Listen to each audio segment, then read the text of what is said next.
مجھے وظیفہ پتہ کرنا تھا۔ 3 سال ہو گئے میں اپنے بچوں سے نہیں ملی، نہ ادھر سے کوئی رابطہ ہوا۔ میرے ایکس ہسبینڈ دراصل ان کو رابطہ نہیں کرنے دیتے، تو کوئی ایسا وظیفہ بتائیں کہ میرے بچے مجھ سے خود ملنے کی خواہش کریں اور ان سے میرا رابطہ ہو جائے۔ ایکس ہسبینڈ بچیوں سے ملنے نہیں دیتے، 3 سال ہو گئے میں اپنی بچیوں سے نہیں ملی ہوں، وہ کوئی رابطہ نہیں کرنے دیتے، تو کوئی ایسا وظیفہ جس سے بچیوں سے مل سکوں۔ دیکھیں یہ تو یہ اپنے کون نہیں ملنے دیتے؟ سسرال والے؟ ایکس ہسبینڈ ایکس ہسبینڈ نہیں ملنے دیتے۔ ماں 9 مہینے بچوں کو اپنے پیٹ میں رکھتی ہے، جس اذیت سے ان کو پیدا کرتی ہے، پھر 2 ایئرز تک ان کو فیڈ کرواتی ہے۔ یہ ایک بہت جس ہارمونل چینج سے عورت گزرتی ہے، یہ کسی کے نارملی سمجھ میں آنے والی بات نہیں ہے۔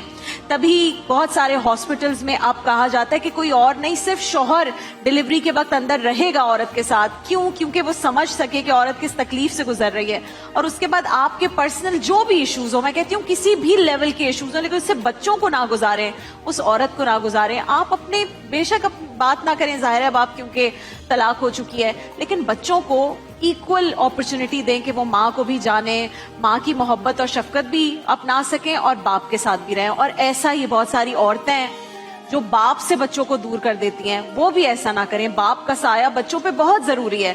اپنی پرسنل ایشوز کی وجہ سے دانش بچے سفر کرتے ہیں۔ ایسے ہی ہے۔ میں یہاں پر ایک چیز مردوں سے ہاتھ جوڑ کر ریکویسٹ کروں گا، ویسے تو چھتر پھڑ کے کرنی چاہیے، لیکن بعد ہاتھ چھوڑ کے ریکویسٹ کرتا ہوں کہ خدا کے لیے آپ باپ ہو، آپ کے چہرے کو دیکھنا عبادت ہے۔